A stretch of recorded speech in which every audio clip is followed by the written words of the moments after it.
came from islands full of dreams, crossed the ocean chasing peace, worked with hands that never stop, till my body said you've done enough. The bills kept knocking at my door, no savings left to fight the storm. But even when the night fell long, my faith kept whispering, hold on. I thought my story ended there, but grace rewrote the page again.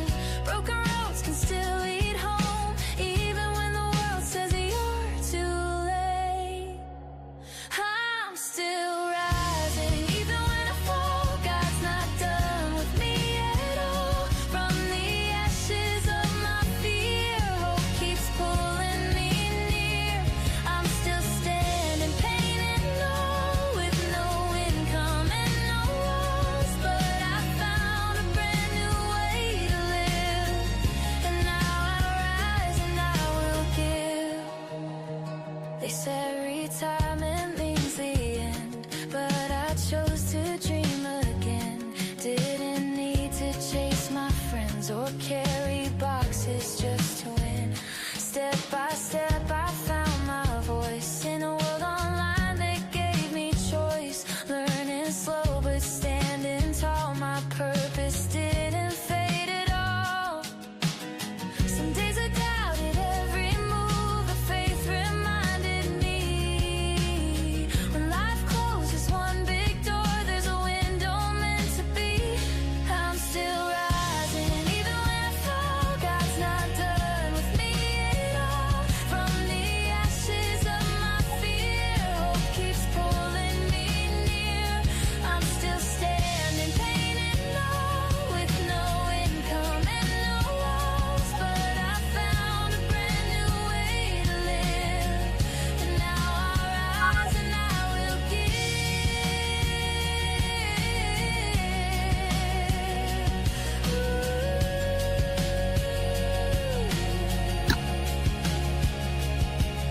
Hello. As the Filipino roots, my scars became my seeds of truth. Disability didn't steal my flame, it led me to a higher name. Alright, maayong gabi mga kabisdak. Alright, sa dili pa nato sugdan, dili pa sugdan nato ang atong panag kokabildo. Okay? Please comment asa mo karon nagtan-aw o share this live with a friend and follow my page so you won't miss our nightly Kulokabeldos. Kada gabi nato nga Kulokabeldo. Okay, so again, maayong gabi mga kabisda, kung asa mo karon, wherever you are in the world. Welcome sa Bisaya in Canada Talk Show with Ate Vinky. Ako ngalan ay si Binita. Okay, ang akong akong mga amiga, ang ilang itawag na ako Binky, mao na siyang akong night talk show is with Ate Binky. Usa ka proud nga bisdak gikan sa Misamis Oriental karon na nasa Canada. Kini nga programa usa ka lugar nga diin magtinabangay kita pinaagi sa pagpaambit sa atang mga istorya, mga leksyon sa kinabuhi, mga inspirasyon o mga opportunity nga makatabang sa atong kaugmaon. Okay, kung ikaw usa ka bigsdak Bisaya nga nilangyaw pod sama nako o asa mga karon nilangyaw nangita og mga paglaom og mga og gusto kang makipaghigala o gustong mangitag bag-ong mga posibilidad sa kinabuhi, sakto ka nga lugar karong gabi na. Okay, so busa ko ang imong mga kape diha or bati kung asa ka karon, manglingkod sa ta kay magchika-chika ta, mag-relax og mag-uban ta. Okay, kay aron malingaw pug ko og naamod diha comment pud mog asa mo karon kay aron pod nga basin day makadasig pud ay ang akong mga pag hinabi diya ninyong tanan, no? Kini nga ang Bisaya sa In Canada Night Talk Show with Ate Binky, diin mang kini siya mao ang atong mga istorya nga adunay mga kahulugan, dunay mga meaning ba, dili lang kay stress storya lang, na kay na kitang tanan namon gitay mga damgo, no, ug mga damgo sa kinabuhi nga gusto pud nato matuman. So, let's get started sa atong Pulo ka Beldo mga Bisaya. Ang atong tema karong gabi una mao ang leksyon sa kinabuhi nga wala gitudlo sa eskwelahan, no? Kay kita no eskwela ta taman-taman, work hard kay aron daghan tag matun-an. Pero ang atong istoryahan karon kanang mga wala na gitudlo sa eskwelahan, no? Ngano man nga dili tanan, so akong pangutana nganong dili man tanan kugihan gyud nga kanang mulambo gani.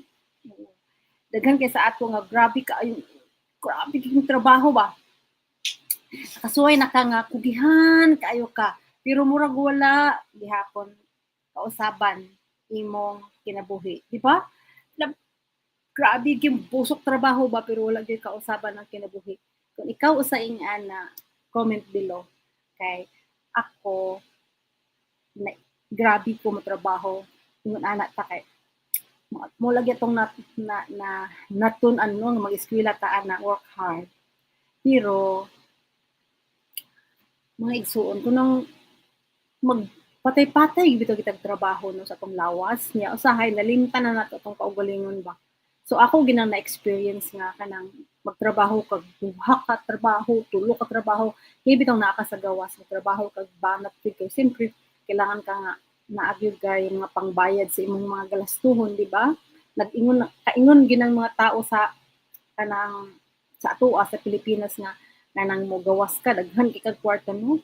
Daghan kay mga opportunity diri pero siyempre daghan ang tanan man gud diri lihok bayaran man gud di pre sa ato bitaw nga daghan libre diri bayaran siya mga trabaho bitaw duha ka trabaho tulo ka trabaho unya siguro nakarelate mo gyud mo ana no kay kanang kanang nangatrabaho sa gawas karelate gyud mo unsa na siya so ingana gid ko sa una so ang kalainan so naatay karon nga mga panahon ang uso jud ka na bitong nana ta social media halos tanan na lang content creator di ba halos tanan na lang content creator dito so naay kalainan ang kanang magtrabaho bitaw ka og banat-banat og lahat og kanang mag-work hard ka or working smarter so naa ginay siya kalainan unya kana siya wala gyud na siya gitudlo kaya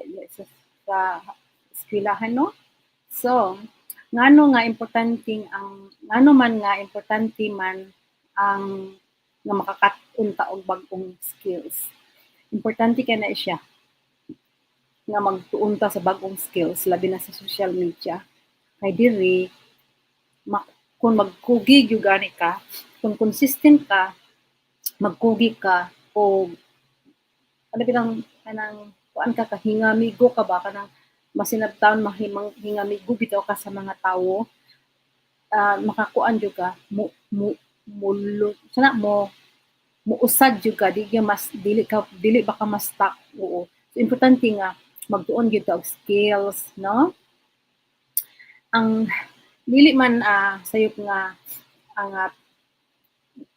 ang pagkapoy kanang di man sayop nga magbanat gyud kag trabaho no pero kinahanglan aduna pud tay plano no kay kung pareha nako ba nga pag na-disable ko unya walay lain nga backup nga kanang panginabuhian ka dili sayon mao na siya nga nagtuon jud ko aning social media no kay kun ang lawas na nato ang mo surrender dili gid siya challenge jud kaayo ang atong kinabuhi kun mao na siya ang atong lawas na ang mo surrender so mo na nga kinahanglan gid ta nga motuon og bag-ong skills kay kung wala tay dili ta willing pud mo tuon bisan ako na edad pero nagtuon gihapon ko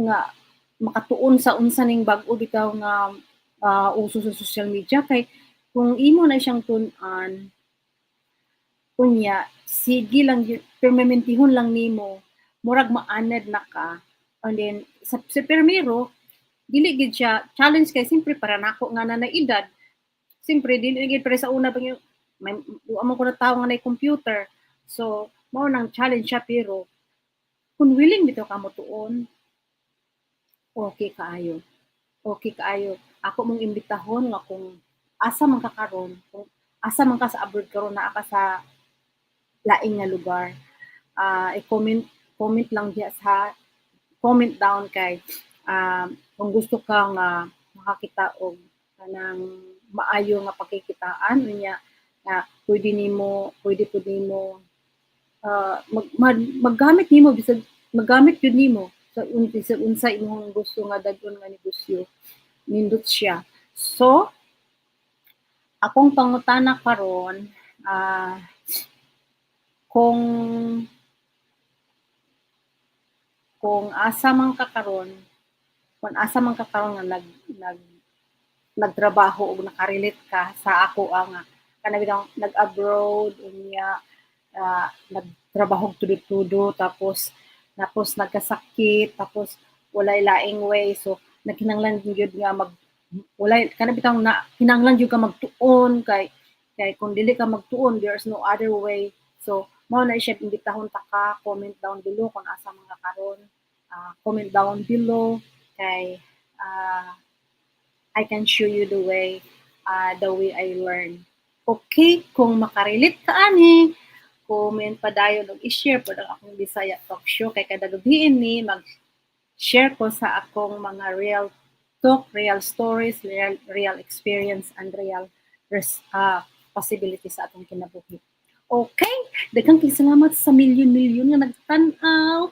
Yay! Asa ka nagtan-aw? Make a comment below ug salamat sa imong pag-watch ag kalimot ugma the same time alas 10 sa gabi sa Canada ug asa man ka karon sa nasud comment below where are you watching from and don't forget to like and share and follow and every night I'll be here aron pagdasig kaninyong tanan daghang salamat I will see you again tomorrow og paminawa ang akong ako ni siyang compose na. Bye for now. See you again tomorrow night. The bills kept knocking at my door. No savings left to fight the storm. But even when the night fell long, my faith kept whispering, hold on. I can see you. Drop a comment below.